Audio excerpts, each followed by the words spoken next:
We are in Burgundy Crescent today, not France, but Singapore, somewhere in the Bukit Batok neighborhood. And it's just a 10 minutes ride to the new Jurong CBD. And this could be the lowest quantum landed that you can buy. There's fringe of the Jurong CBD. And today I have semi-detached. All these houses you see behind me are square plots of land.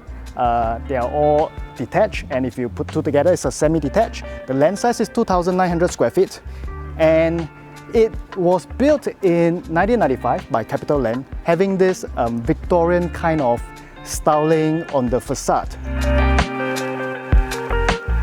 And this long driveway, you will feel like somewhat like Michael Jordan's house, or even Michael Jackson's Neverland, the long driveway entrance. So you can see that on this facade, right, there is Victorian elements in it. Like for example, the flower window box, the lancet windows that you see are from the floor to ceiling, and then it arches and curves around. And then the pointy parts of the roof, yeah, all these are little elements of the Victorian era. But in fact, in Singaporean context, they are only concerned about how many cars can I park along my driveway during Chinese New Year. So as you enter the house, this is a pretty wide living and dining concept put together. And what I like about this house is that if you notice that on the level 1, it is in fact a single level. There are no split steps. In the 1990s, developers like to build split steps to separate the living and the dining. And then you have a little room here that could be your granny's room if you have an elderly at home. And being a semi-detached, you have all this full-length window that goes out to the side garden. And the garden leads all the way to this backyard that you have, all these green spaces. And then if you notice that the back of our house doesn't actually overlook another landed house where you're going to see your neighbor's backyard, you're going to see your neighbor's room. Over here is just untouched green forest right here.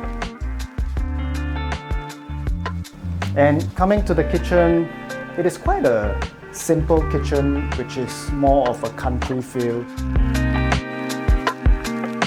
The owners still have this Alba classic oven that runs on, in fact, analog settings, if you look at it.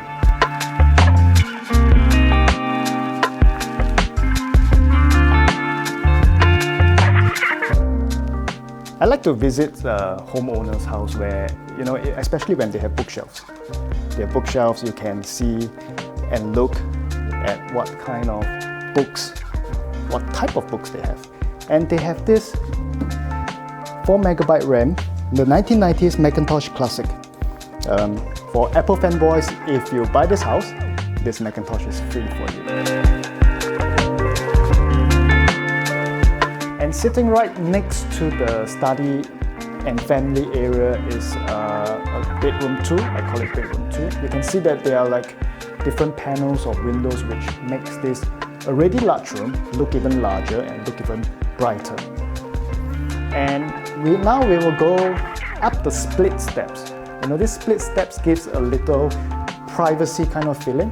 You come to bedroom 3 and you then start to get near to full-length windows, which allows all the sun, the brightness to come in. And now we are going up to level 3. And this is where it gets more interesting. On level 3, we have a 4-meter high ceiling.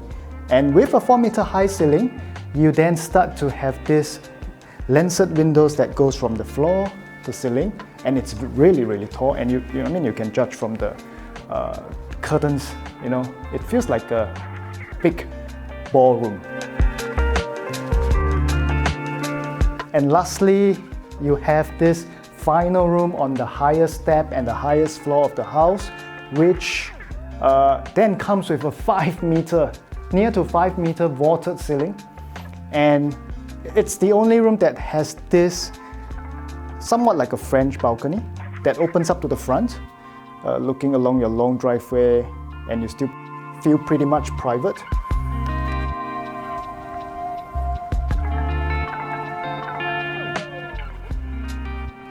And this is the French balcony I'm talking about. So if you are a landed buyer who loves art, appreciates Victorian facade and design, come and view this right away, because we're only marketing